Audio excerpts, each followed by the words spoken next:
Boa noite.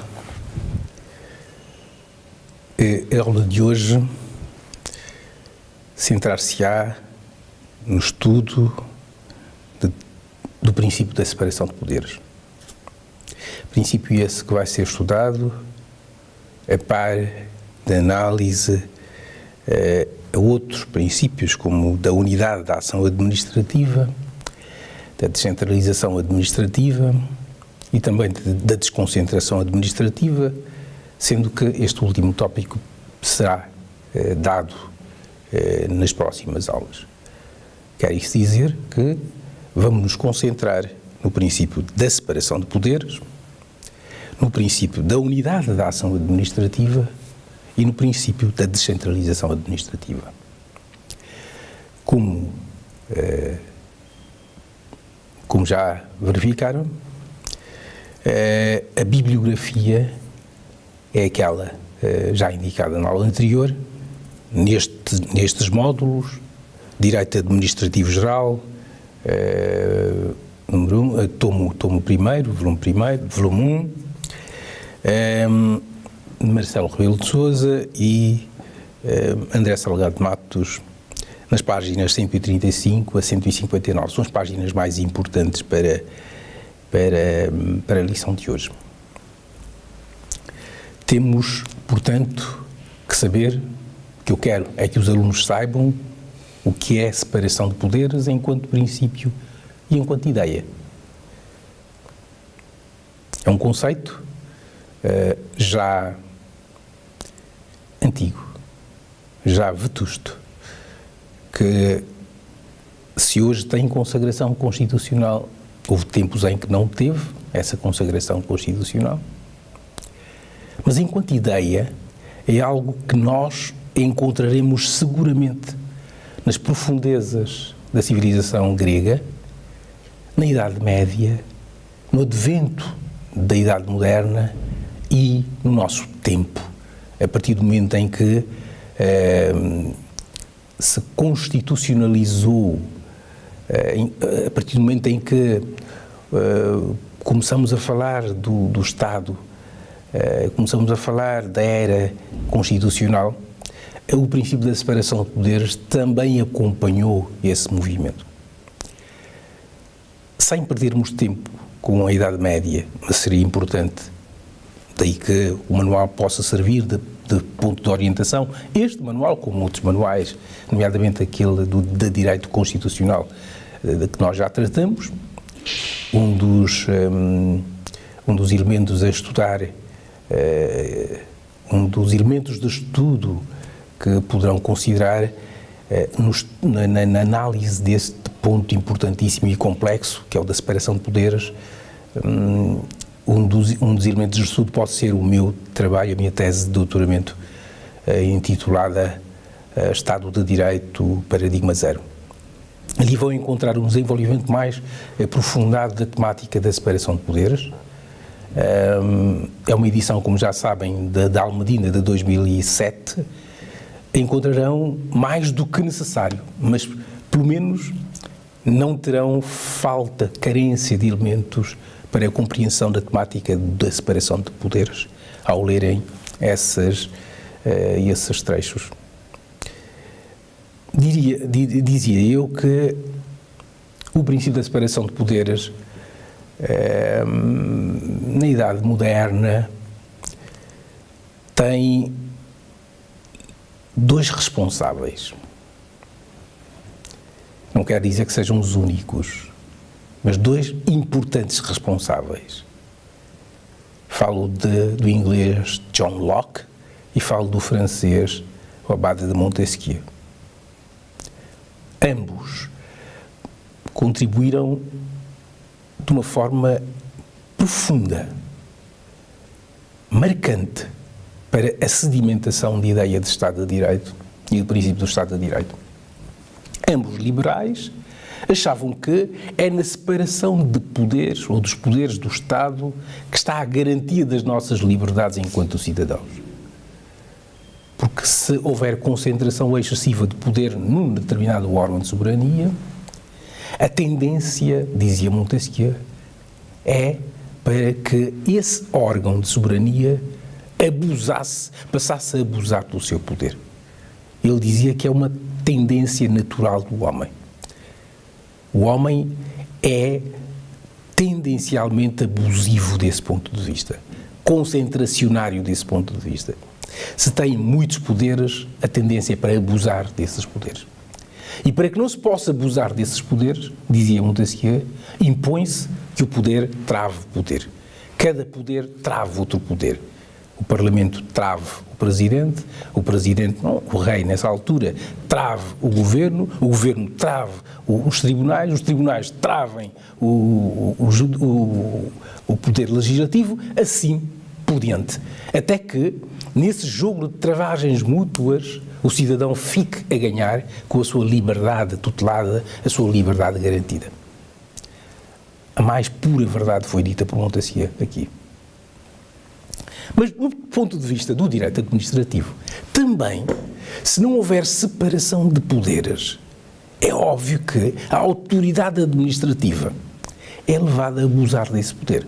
Até porque a autoridade administrativa também está numa relação de dependência face a outros órgãos, nomeadamente o Governo, nomeadamente a Assembleia da República, etc, etc. Tribunais. Separação de poderes.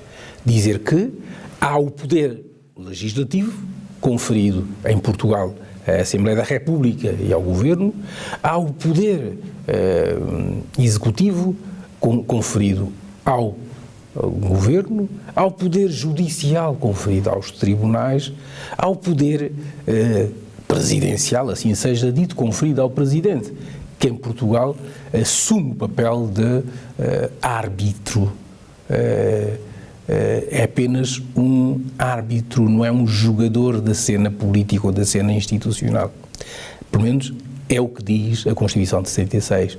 Deve ser um presidente moderador, na linha da Carta Constitucional de 1826 e também dos contributos de Benjamin Constant, que aliás inspiraram a Carta Constitucional Portuguesa de 1826. As autoridades administrativas também estão nessa linha da separação de poderes. Temos um sentido negativo e um sentido positivo ligados à separação de poderes. O que é separação de poderes num sentido negativo? Significa que um órgão do poder político não pode praticar atos reconduzíveis a outras funções do Estado. Não pode. Logo, sentido negativo. Sentido positivo.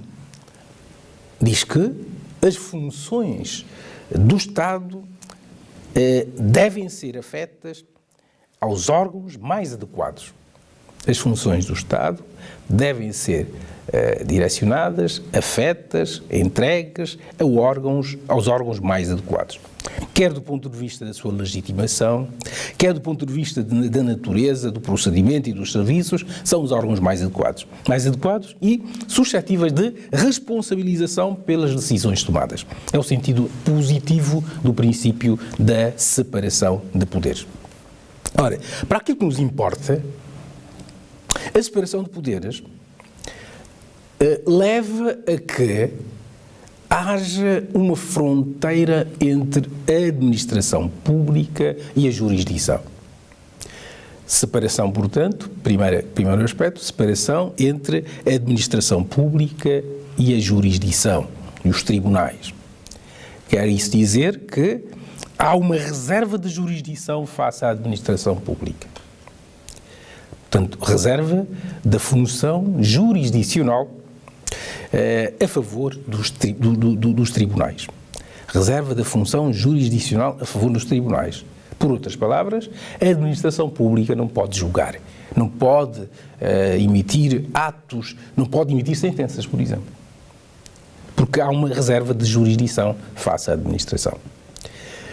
Argumentos a favor dessa ideia é a independência da judicatura, da jurisdição, a garantia da imparcialidade, a melhor preparação técnica, etc., concorrem para a formulação desse critério da reserva de jurisdição face à administração pública. Mas não existe reserva absoluta de jurisdição. Existe, sim, reserva relativa. Vejam, não sei se indiquei as páginas que devem consultar, páginas 135 a 159 do manual. Há atos administrativos judicativos, ou seja, atos materialmente jurisdicionais praticados pela administração e sujeitos a controlo jurisdicional. Fora desses casos, implicará inconstitucionalidade por violação do princípio da separação de poderes qualquer interferência da administração pública nesse setor. Segunda dimensão relevante aqui a considerar é a da reserva da administração face à jurisdição. Reserva da administração pública face à jurisdição.